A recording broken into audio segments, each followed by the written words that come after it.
I never thought I would see the day that America is outdoing Canada when it comes to peace and diplomacy. We know that America is always hell-bent on war, the military-industrial complex, the whole death economy, despair, destruction, completely devastating countries all around the world for their own selfish reasons, for their own gains, for their own purposes, whether it being natural resources, whatnot. Even still to this day. But I never thought that because of Donald Trump, because of his commitment, saying he wants to end the Ukraine war because he wants the death to stop, doesn't want any more dead bodies, that would be so significant that it would outshine Canada in what it means to be a peacekeeping country. So here's to remind people. This is from the Fair Observer. Trump gives peace a chance in Ukraine. U.S. President Donald Trump has held peace talks with Russian President Vladimir Putin and Ukrainian President Volodymyr Zelensky. His new plan to end Ukraine's war pulls the U.S. away from direct involvement, making Europe responsible for their own country's security. We should embrace this proposal, even as we demand a more universal commitment to peace in Palestine. And as Glenn Greenwald stated, that regardless of how you feel about Trump, regardless of how you feel about him and Elon Musk and everything that's going on, you have to take opportunities to give credit where credit's due. You have to understand that this is a huge victory for the people, not only in this country, not only in America, but around the world, and particularly in Ukraine and Russia that has been through this devastation for quite an extensive long time. That this war shouldn't have existed. The fact that Donald Trump gave a phone call to initiate peace talks shows how manufactured this all was and how this should never came to be. But what's our side of the story? Well, Justin Trudeau, the resigned prime minister still acting like king, went over to Ukraine to pledge further support to a war that was never going to end well. To a dying war. As we're watching the United States making strides for peace and stability and diplomacy, exposing the world that this war was never able to be won by Ukraine. Justin Trudeau is still doubling down on his own stupidity. So this guy, Danny Vandermeer, says Trudeau is expected to be in Ukraine on Monday. The guy that has resigned, he sure likes flying around the world during the last few days on tax-paying dollars. While everyone wants the war to end, they don't. They meaning the federal government. They mean the billionaire class. They being the WEF and BlackRock and Vanguard and State Street that have invested and siphoned country after country in this commitment to an unwinnable war. That they knew that Ukraine was out of the picture. They were never going to win this. They were never going to rise up to a force like Russia. They knew that this war shouldn't existed. They knew it was a farce, but they used Ukrainians as cannon fodder for their own riches, for their own pleasure of using Ukrainian forces to attack Russia. In the words of Adam Schiff, they wanted to fight Russia over there, so Russia wouldn't have to fight them over here. And this is something that they've won since the 90s. They've wanted ever since the end of the Cold War, ever since the demise of the Soviet Union. They wanted everything in full force and power to attack Russia again, because they thought they were going to break it up. They thought they were going to balkanize Russia and Ukraine and sell it off to BlackRock. Well, it turns out Russia was a lot stronger than we thought. And while Donald Trump and the United States making headway for peace, Justin Trudeau, the male feminist icon, is still beating the war drums in Canada. Incredible. So Mark Nixon points out, working on negotiations for peace in Ukraine. Agrees to meet. That's Trump with Putin. The world is moving forward. Justin Trudeau, on the other hand, our support with Ukraine is unwavering. We will stand with Ukraine no matter what. After how many people have died and been sacrificed? They're dragging people off the streets in Ukraine to throw them into the battle lines because of how devastating, how outrageous, how just an absolute catastrophe this war has become. Trump might be actually ending this war.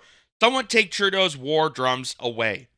And again, I'm shocked as a Canadian that America is at least willing to make strides when it comes to peace and diplomacy, while Canada is doing the exact opposite. And our identity is based around being peacekeepers. That's why we didn't go into Vietnam. That's why we didn't invade Iraq in the early 2000s. We had our reasons. We realized there was a conflict of interest. We ended up going to Afghanistan because of political pressure, but we knew that something was up. But why Justin Trudeau and the Liberal Party that seem to care so much about human rights and people's civil liberties continuing this hellbound war? So listen to this.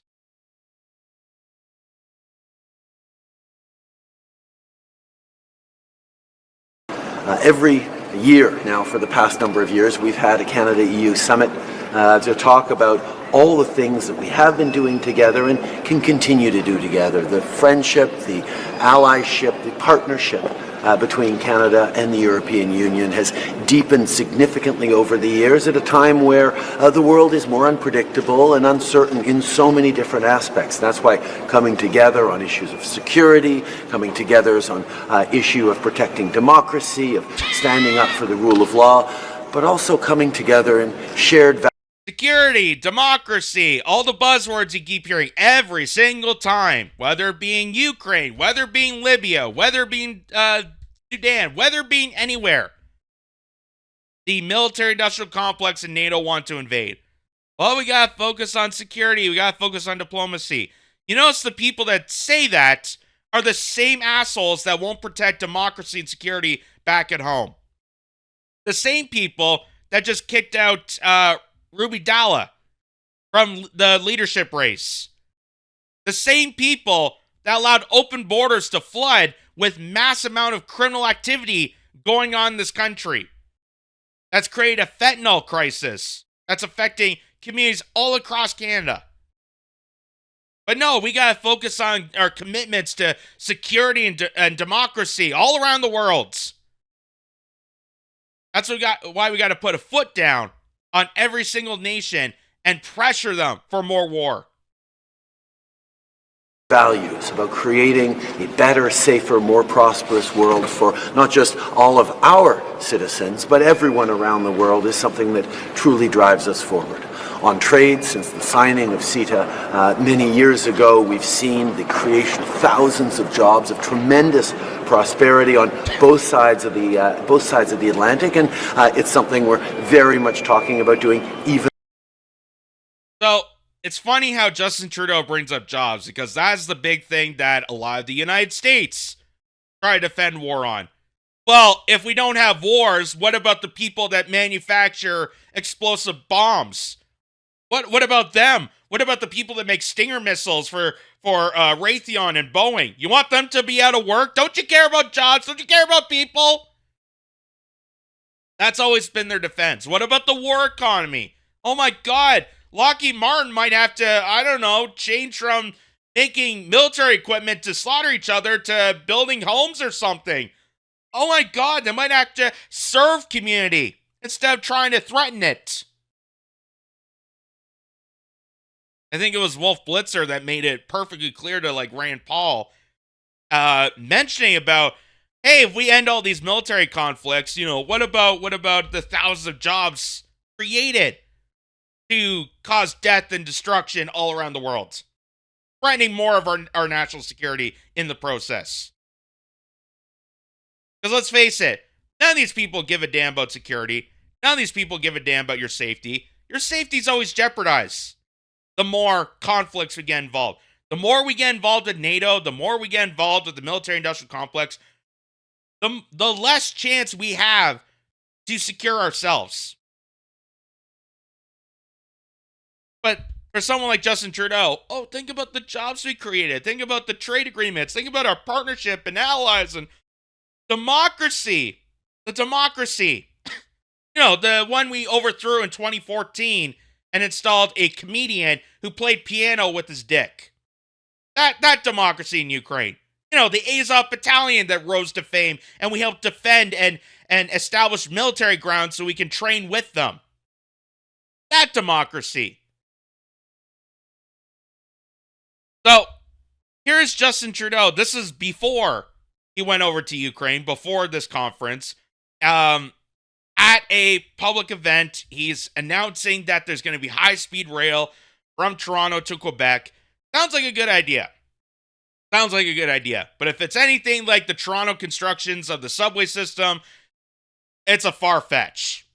Because how long have people in Toronto waited for the Eglinton Express to be finally finished? How long have people been waiting, and how much money has been invested to advance the subway, and people have just been waiting hand and foot for it? But here's Justin Trudeau changing the subject from high-speed rail to, we got to send more off to Ukraine. Because Ukraine is priority number one, as opposed to Canada, Canadians. Here's what he said. Ukrainians have been fighting and dying not just to protect their sovereignty, their territorial integrity. They're also fighting to protect the rules-based order. So he just revealed a huge thing about this. That, Ukrainians are fighting for their sovereignty and the protection of their territory. But they're also fighting the rules-based order. The rules-based order. I wonder what that would mean. Could that mean the globalistic empire that has taken people as hostage, made countries threaten each other, blackmail each other, so we end up in more wars, so that we have continuous wars, that the profiteers can then profit off our death and disparity, which is something that Julian Assange pointed out years ago, and they threatened to kill him. They tortured him in an Ecuadorian embassy, and they threatened to kill him because he revealed that, because of how truthful and on point that was. And now here's Justin Trudeau beating the war drums because, hey, Ukrainians are defending neoliberalism. The Ukrainians are defending the global capture of society. They're defending BlackRock. They're defending Vanguard. They're defending the billionaire class that have used and abused us throughout the entire significance of this globalization empire. That's the rules-based order. As if they really gave a shit about rules, they'd be screaming at the United States for overthrowing the country's government, having a coup, and installing a puppeteer for the military-industrial complex in 2014. But they didn't do that. That keeps us all safe around the world, and has for close to 80 years now.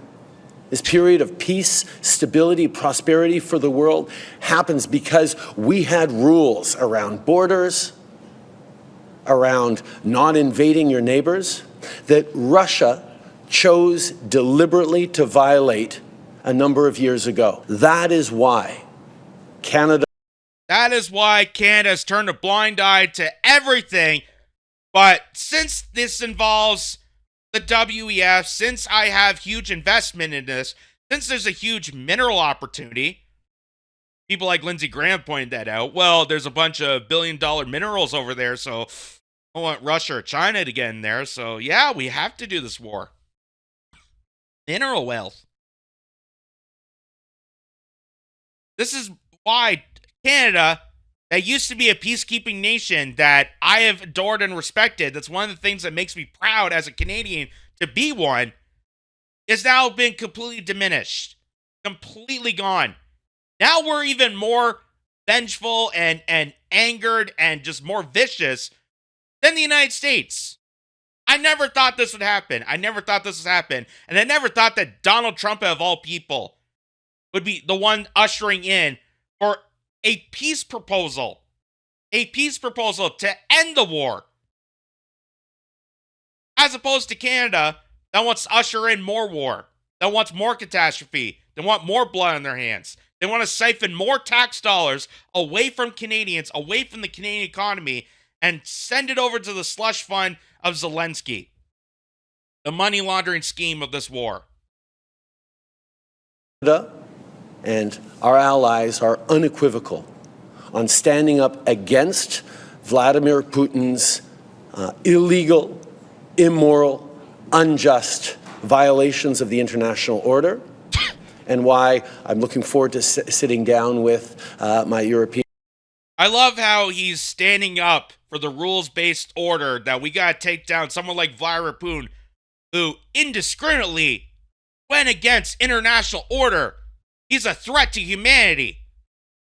This is the same guy that when peaceful Canadians gathered together in Ottawa to protest the tyrannical mandates of the lockdowns, of the vaccine mandates, of the tyrannical force that the pandemic endued on us, he went full ballistic, did the Emergencies Powers Act, and froze bank accounts, deliberately attacking Canadians.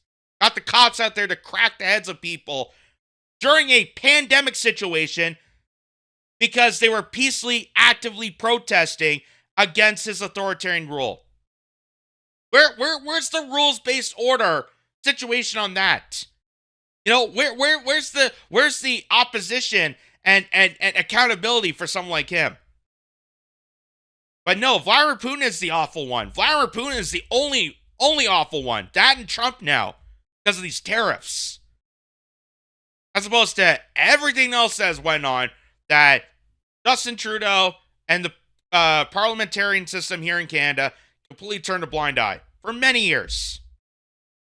Partners in a couple of hours to talk about how we will continue to stand unequivocally in defense of Ukraine, but also in defense of the rules that keep us all safe. So he still keeps going on about this, not knowing the fact that we all know that the Russia-Ukraine conflict was never going to be won by Ukraine. We know that this war was going to end on Russia's terms, that Russia was going to decide the fate of this, and Ukraine was going to have to give up their region in the Donbass region, in the Crimea region, both areas where residents there primarily are more on the force of the Russian Federation than they are siding with Ukrainians. And that is why, before Russia even came in, there's been a long-standing civil war that nobody ever tells about.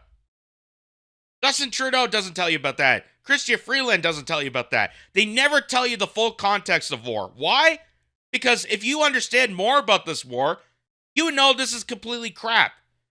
And they wouldn't be able to sell you the idea of war. Instead, they only tell you a portion of the story and then tell you, you gotta believe, you gotta believe. We're fighting for humanity, we're fighting for humanity.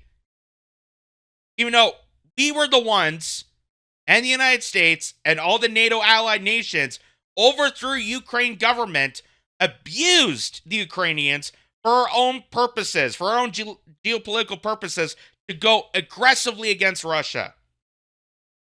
And now they want to pretend that, oh, we give a damn. We want to help the Ukrainians. We want to help their sovereignty. So here's Justin Trudeau. This is back in the G20 summit of last year. Russia is responsible for the illegal invasion of Ukraine and its consequences. That deserves a clear and strong condemnation. Again, they're not telling you the full story. The war did not start when Russia came in. The war started back in 2014 when Victoria Nuland, Jake Sullivan, Antony Blinken, people of the Obama administration, people within the Stephen Harper administration, people within NATO allied nations allowed for a coup to overthrow the Ukrainian government, steal their sovereignty, install a puppet, align themselves with the Azov Battalion, and rose a white supremacist militia to the fame and glory that now they're still celebrating for, so that they can try to take down Russia, but it hasn't worked since.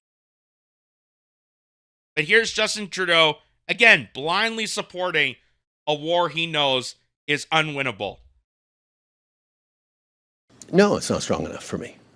Wanted to ask a bit about the language in the communique about Ukraine. And now the language effectively says war is bad. There's not even an allusion to Russia. I'm wondering what led to that sort of language. Do you find it watered down? What led to it? And is it strong enough for you? No, it's not strong enough for me.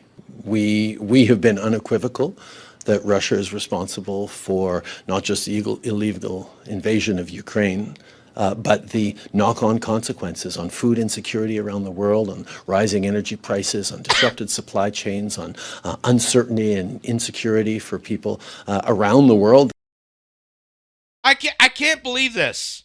So not only is Russia threatening the rules-based order, threatening our stability, threatening our way of life, but now he's saying that Russia's responsible for food insecurity. Russia's responsible for the cost of inflation. Russia's responsible for all the problems that we're dealing with right now. I like to know, was it Russia that opened the Canadian borders and flood a bunch of migrants, undocumented, untraceable, unaccountable, into the country? Was that the case? Was it Russia that enforced emergency powers to override Canadians' ability and civil rights, freezing their bank accounts? Let me think. Was it Russia that is undermining farmers, putting them at risk, putting them out of bankruptcy so they could seize farmland and use it to build mass production of fake food and fake meat?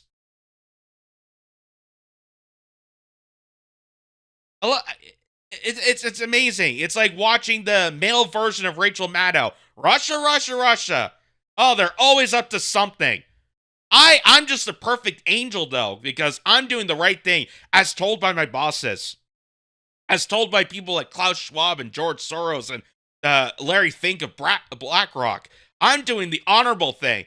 I listen to my globalistic leaders. I don't actually think about war. I don't think about what this could do to me, what this could do to my country, what this could do to the economic sovereignty and independence of this nation. No, Russia's at fault for everything. I almost want to hear this again. This is just laughable. No, it's not strong enough for me. Wanted to ask a bit about the language in the communique about Ukraine. And now the language effectively says war is bad. There's not even an allusion to Russia. I'm wondering what led to that sort of language. Do you find it watered down? What led to it? And is it strong enough for you? No, it's not strong enough for me. We have been unequivocal that Russia is responsible for not just the illegal invasion of Ukraine, but the knock-on consequences on food insecurity around the world, on rising energy prices, on disrupted supply chains, on uncertainty and insecurity for people around the world that are worried now that the rules-based order no longer holds. So yeah, I would have wanted to say things a lot stronger than in that communique, and I know. Yes, the rules-based order, the New World Order that we have reigned in terror against humanity for such a quite time is all being compromised by Russia. God. With their fancy subways and their grocery stores and their non-GMO foods. Damn it. They're taking away our ability to master control over everybody. Rules-based order. Oh my God. This is just I want to find this funny, but it's also very cringeworthy that this is Canada. This is supposed to be the true patriot love, the friendly face of the North, the Mr. Male feminist that cares so much about gay rights and transgenderism and wants the best for humanity. Russia's at fault for everything I've done. Russia was the one that made me resign. President had that in. But it looks like the rest of the parties are no better, because here's Pierre Poilievre. Pierre Poilievre, who may say the right thing at the right time when it comes to the House of Commons and is really well with the quick whips. But I've always warned people that Pierre Poilievre is just the other side of the same coin. Because this is a pamphlet that someone got where it says, Pierre Poilievre, conservatives are committed to providing Ukraine with weapons and resources they need to win. As Pierre Poilievre goes to the House of Commons and questions Justin Trudeau's reckless spending on this war, Pierre Poilievre says he's committed to it. Conservatives call on Trudeau government to donate 83,000 CRV-7 rockets to Ukraine. Again, where is Canada? Where is Canada at this point? I thought we were supposed to be peacekeepers. I thought we were supposed to be more détente. We're supposed to be more humanity focus. That's why we do all these charity works. That's why we had the We Day. Oh, turned out that was a farce. Anyway, moving on. Conservatives started Operation Unifier to train Ukrainian troops. That was when Canadian troops who told people back at Parliament that, hey, the Ukrainian army that we're training with are a bunch of neo-Nazis. And what did the Minister of the Military, the Minister of Defense, say about it? Nothing. They turned a blind eye and just said, keep going. Keep going. Train with a bunch of known white supremacists. Because it's going to work in our favor. Not us Canadian working class people. We get screwed 9 ways a Sunday. Not for the Ukrainians. Not for anybody that actually gives a damn about survival. But the bloodthirsty tycoons that market and capitalize off the death and disparity of others. Conservatives support spending more Canadian energy to Europe to end their dependence on Russian gas. That's a big factor of why Canada supports this. They also want to gain the minerals. They also want to take control and seize opportunity. Also, with a NATO alliance, we are blackmailed to do it. We're told we have to do it. Hey, you got to support this Ukraine war, or NATO might be doing something to you. We would hate for your country to suffer a attack or something. Because NATO is not a security alliance. NATO is a construct of the military occupation that seizes control of other countries and demands them to support their outrageous war that threatens the stability, threatens our sovereignty, and jeopardizes our national security. Here is Aaron O'Toole-Beg, who was the guy before Pierre Poilievre, and this guy is just such a wuss that a gym sock easily could have beat him out in the last election. This guy's campaign was an absolute farce. He states that Canada was the first country to recognize an independent Ukraine after the breakup of the Soviet Union. Funny how Canada did not notice that that country got overthrown by the likes of USAID, by the NED, by the United States, by the military-industrial complex, by the CIA, by infiltrators that purposely did a coup in Ukraine, causing a complete farce of their democracy, and now supporting a warlord dictator that canceled out elections, canceled all opposition, canceled out all opposing media that was critical about this war, that's critical about the stance of where Ukrainians are. Notice how that never gets mentioned. We must stand with them now as long as it takes to prevent Putin's efforts to reassemble the Soviet Empire. So, that right there, that's the fearmonger. That's the big fear-mongering tactic that they're hitting onto people. Just like how, back in the day, when they used to fear and scare people, hey, we got to fight Middle Eastern countries because they have weapons of mass destruction. Now it's, hey, we got to fight Russia because they might bring back the Soviet Union. They might take control of Europe.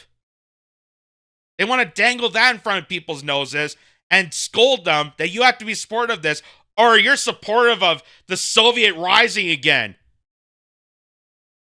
Let me tell you, if Russia wanted to bring back the Soviet Empire, it would have done it already. Look how big Russia is. Look how big Europe is. If they really wanted to take over Europe, they would have done it yesterday. But that's not the case. That has never been the case.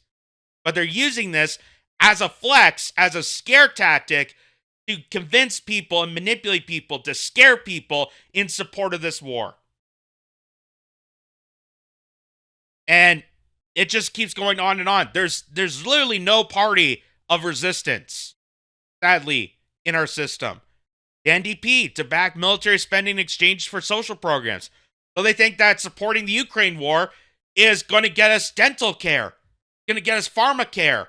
Hey, if we send all this money to a corrupted nation in Eastern Europe, then some great things could happen for Canada. Here's even the Green Party. The Green Party. Which, correct me if I'm wrong, if you're the Green Party and you care about the environment, wouldn't that make you obligated to be anti-war because war is destructive and cause a lot of pollutants, cause a lot of destruction to the environment, to nature? That's why I would support it. I would support a party that cared about the environment, that also wanted to end wars. But not for drunk as a skunk Elizabeth May.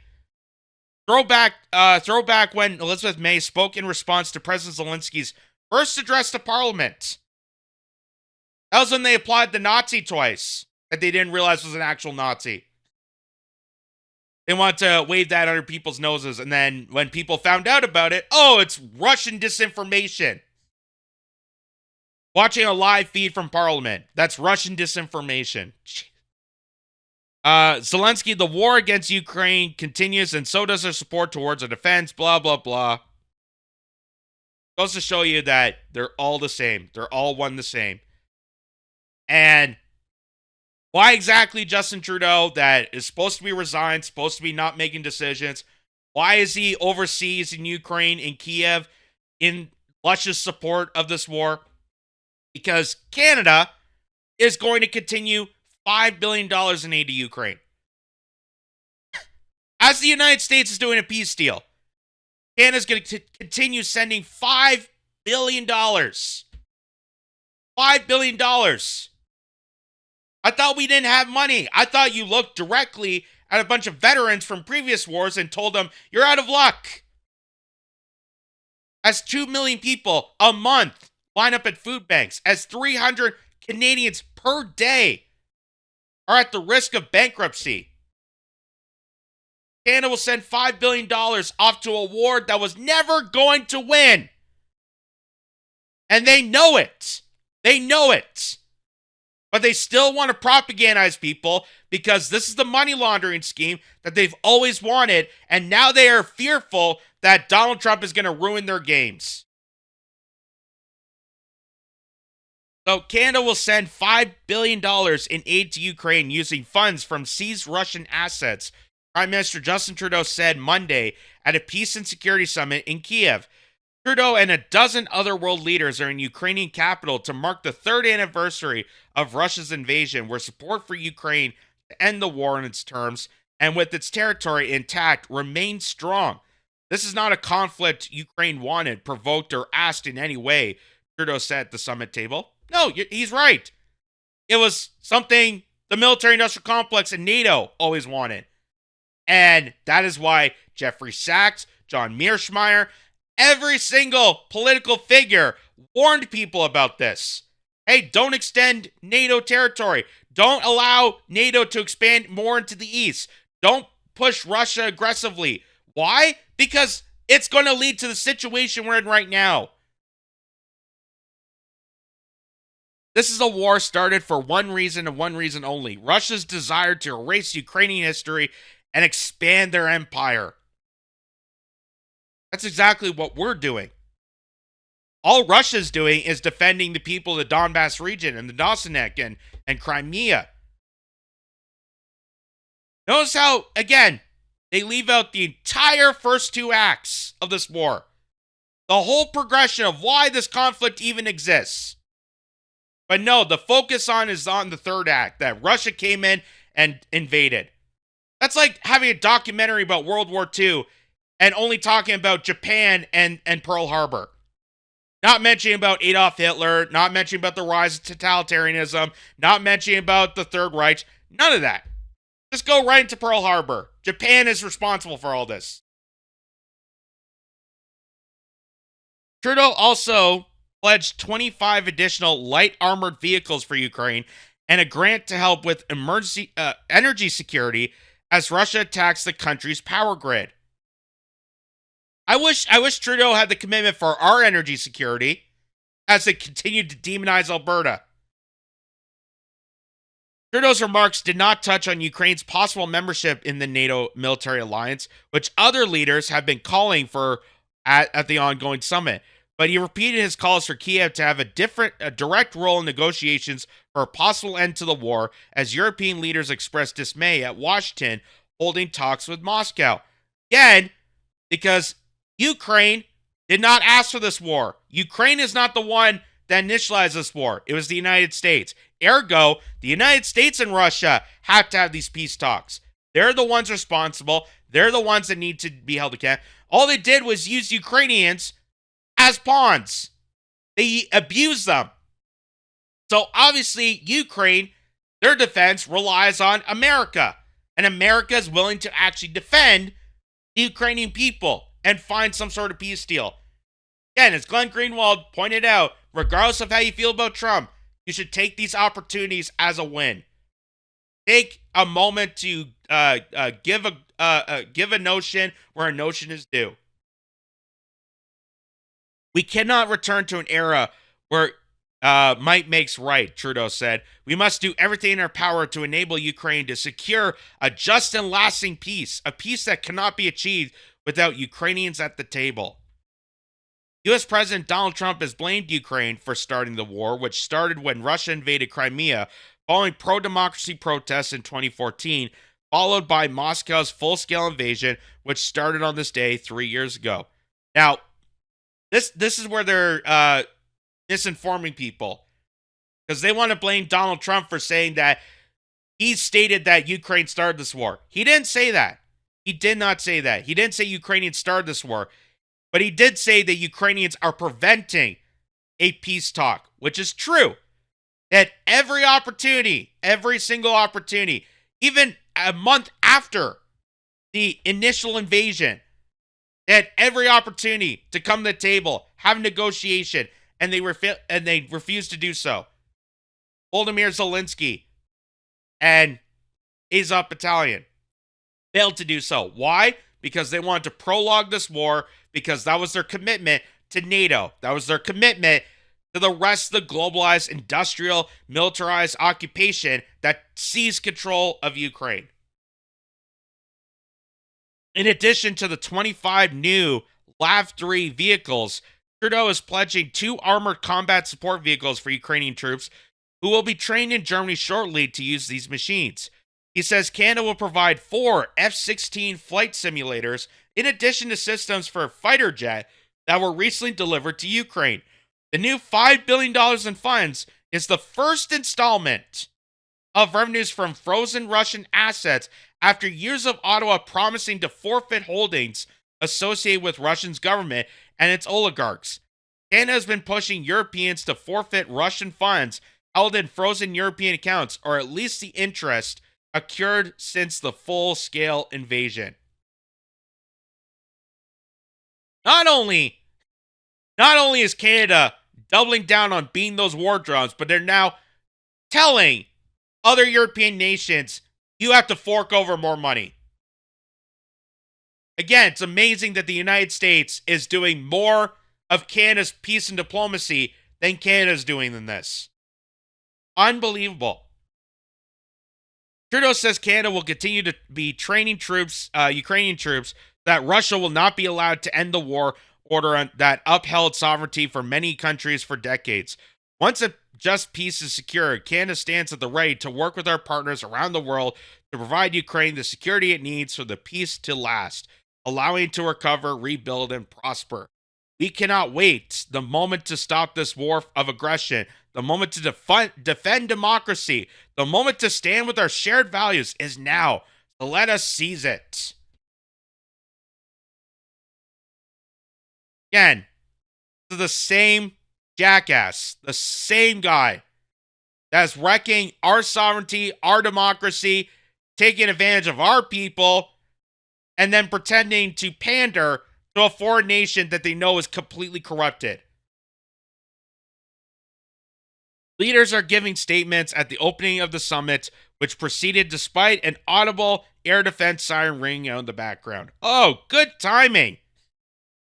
Good timing. That's just a coincidence, right? You know, when like Joe Biden met with Volodymyr Zelensky and all of a sudden war bells rang out.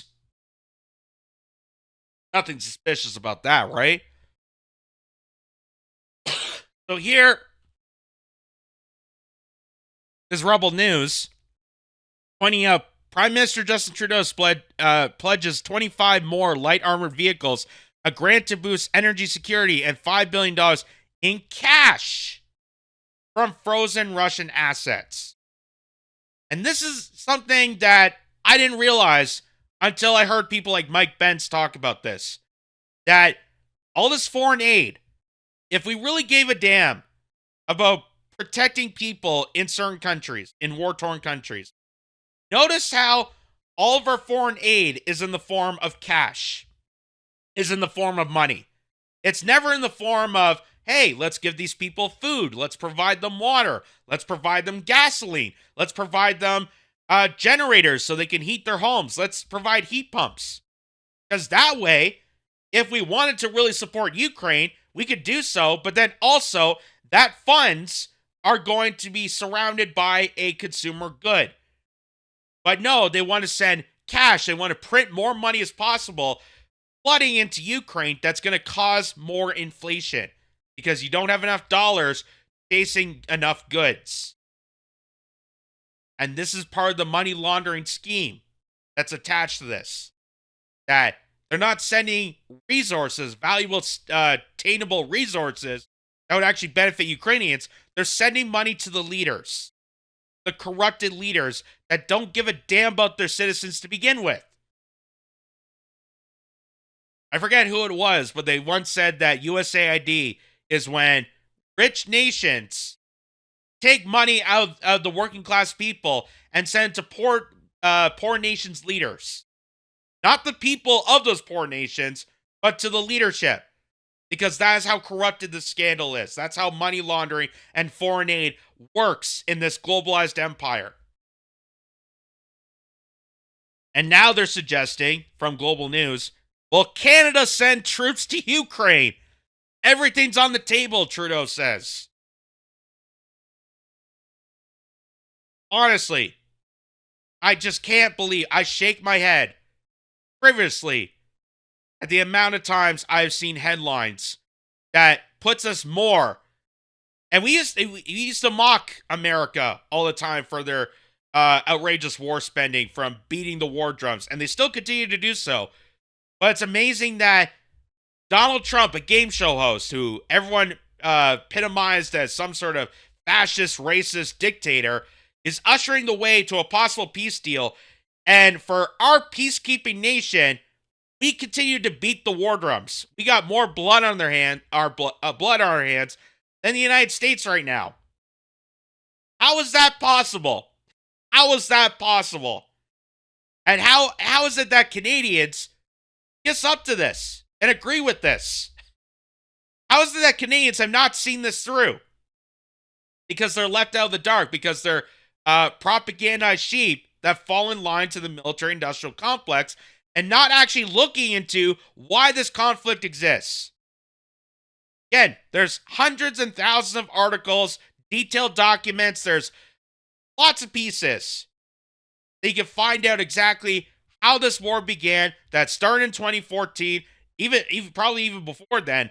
But what we know in 2014, the overthrowing the government, installing a warlord dictatorship puppet, training with the Azov Battalion, egregiously advancing Ukraine to go after Russia, and then Russia came in defense. They're purposely leaving out the first two acts because they don't want people to know about this war. When you know about a war and know how it starts, you probably know how fake it is and want it to end.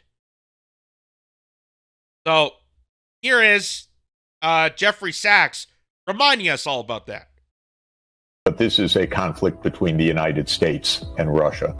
This war arose because the United States decided back in the 1990s, after the end of the Soviet Union, that now the U.S. could spread its military power and its geopolitical power more generally to the east to surround Russia, perhaps even to break up Russia. What we are observing is part of a long-term U.S. strategy aiming at global dominance. Back in 1990, when the Soviet Union was still there and President Mikhail Gorbachev was leading the Soviet Union and making peace and ending the Cold War, he was required to approve the reunification of Germany because the Soviet Union was one of the four occupying powers, and it had legal authority to approve or to block German reunification. As that was being discussed in early 1990, the United States and Germany said absolutely, as clearly as can be, the U.S. and Germany would never take advantage of the Soviet Union through unification, and that, in fact, as Secretary of State James Baker said on February 9th, 1990 to Gorbachev, NATO, that is the U.S. military alliance, will not move 1 inch eastward in the event that the Soviet Union approves German reunification. Gorbachev said that's very important. Right. And that pledge was reiterated by Hans-Dietrich Genscher, the German foreign minister, and repeatedly by NATO and by U.S. and European leaders. Of course, the U.S. then cheated. The Soviet Union ended in December 1991. Russia is legally the continuation state and the successor state. That means the treaties, the agreements apply. The United States, under Bill Clinton in 1994, based on plans already concocted by Cheney and Wolfowitz in the final year of the Bush administration, began NATO enlargement eastward. And the idea was to weaken Russia, to close Russia's access to the Eastern Mediterranean, to surround Russia in the Black Sea region so that Ukraine, Romania, Bulgaria, Turkey, and Georgia would all be NATO countries, thereby surrounding Russia, where its naval fleet has been since 1783 in Crimea, in Sevastopol. This was the plan. The Russians were absolutely opposed and aghast, and this plan went forward for 30 years. The U.S. government has lied, it has cheated, it has overthrown a government in Ukraine in February 2022, 2014, the Yanukovych government. Right. It was part of a very typical U.S. regime change operation. Yanukovych's fault from the U.S. point of view is that he favored neutrality, not NATO membership. He was standing in the way of this U.S. power grab. All of this, by the way, was described in 1997 by Zbigniew Brzezinski in a couple of places, one in an article in Foreign Affairs magazine, and second in his book called The Grand Chessboard. Right. And in The Grand Chessboard, Brzezinski says, we can do it.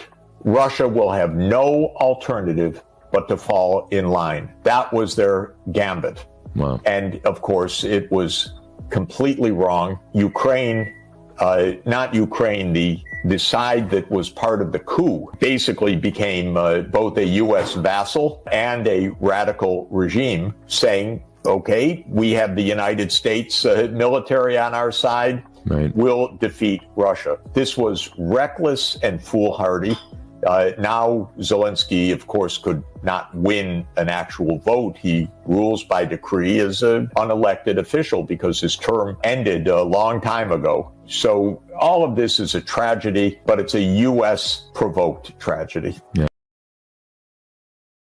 And that, my friends, is the story they will never tell you about. How this war came to be, how this was all strategically planned, that this was not a surprise invasion by Russia.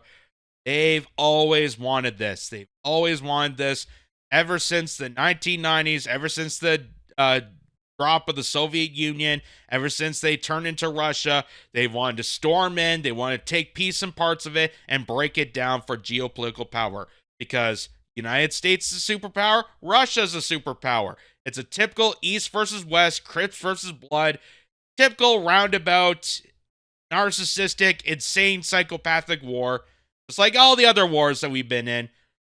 And Justin Trudeau is so incompetent, so just dredged in the corruption of in the globalist reign, doing the work of the Lord Masters of the billionaire class of WEF and NATO, is suffocating and sacrificing more of our nation, more of our resources in a war that he knows is never going to win. That this war was a complete farce. It was a complete manipulation. It was a complete manufactured sham from the get-go. But we're aware of this. We were aware of this. We looked into the details of this. And as the United States is stepping foot onto a peace deal, Canada refuses to do so. And I'm just embarrassed and ashamed that as a Canadian, that we wouldn't be on the diplomacy front, but being more aggressive than the United States, particularly in this conflict.